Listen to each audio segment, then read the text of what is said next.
Buenas noches, me presento. Mi nombre es Fabián Andrés Fúquenes Ramos.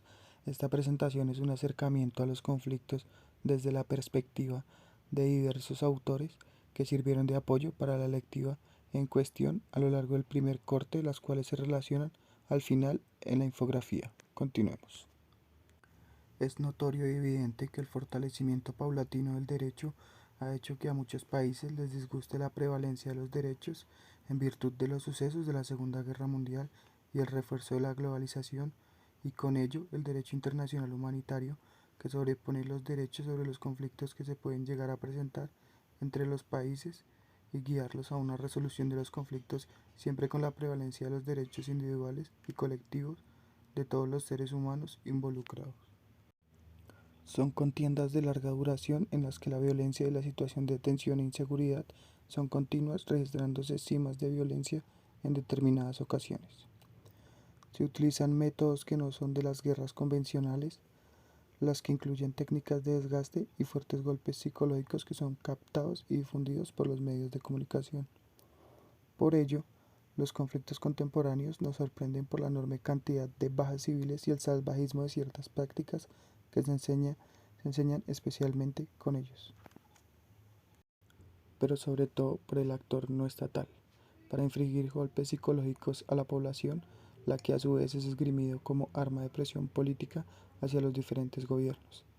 El conflicto colombiano, al margen de sus más de 60 años de duración, ha mostrado sobradamente las características que antes mencionábamos, los secuestros extorsivos que durante años, las condiciones que deben afrontar estas personas viviendo en la selva, el uso de Internet y las cámaras de televisión para infligir miedo y desesperación a los familiares y presión al gobierno, las relaciones con los poderosos carteles de la droga, los métodos de terror sistemático utilizados con la población campesina bajo sus zonas de influencia, son buena prueba de ello.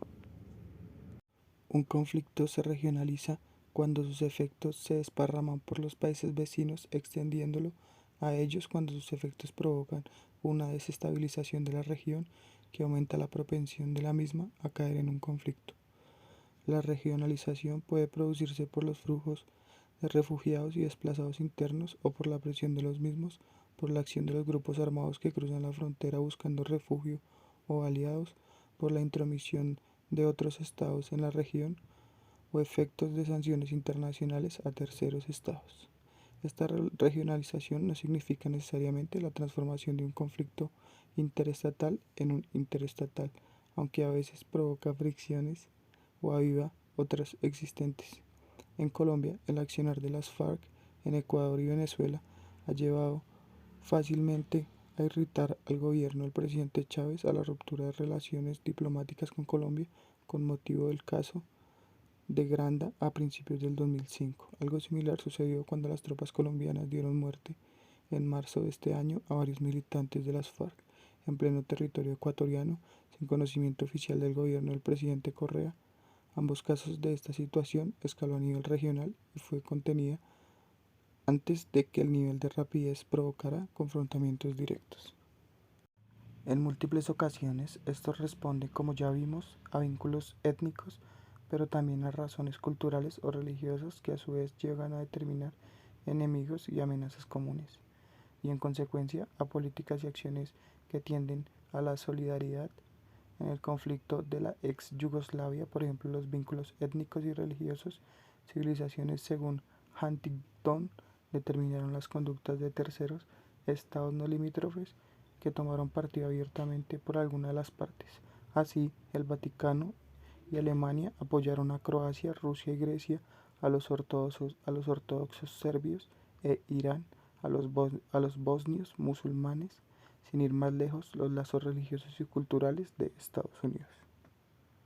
La filosofía de la guerra no se encuentra en la práctica de compatibilidad con el derecho internacional humanitario, en virtud de lo que veremos más adelante, que serán los intereses de cada uno de los países y su necesidad de conseguirlos a toda costa, sin importar los lineamientos de la vida y la necesidad de su protección. Desde su concebimiento nacieron para ser opuestos la una con la otra, aunque actualmente existen lineamientos tales como respetar la vida de un enemigo herido en combate que no pueda seguir con el conflicto. No hay acuerdo en la literatura sobre si la opinión pública constriñe a quienes toman las decisiones de política exterior o sí. En cambio, esto refleja sus preferencias. Probablemente la realidad se encuentra en un punto intermedio entre estos dos extremos, pero resulta relevante observar que cualquier estudio sobre la opinión pública está relativizado por nuestro conocimiento limitado sobre la forma en que realmente actúa, o sobre cuál es su impacto real. Habiendo dicho esto, no cabe duda de que es preciso seguir estudiando este fenómeno crucial. A modo de cierre y conclusión, podemos identificar que la violencia que se genera en el mundo parte de una necesidad de poder por parte de los estados, en su mayoría potencias que no versan el conflicto sobre necesidades, sino sobre más poder del que tienen actualmente, siendo este uno de los principales causantes y maquillándolos con conflictos fijados desde perspectivas sociales y religiosas. No son compatibles con el derecho internacional humanitario y no están dispuestos a ponerlo en práctica. No siendo más, muchas gracias por su atención. Feliz noche.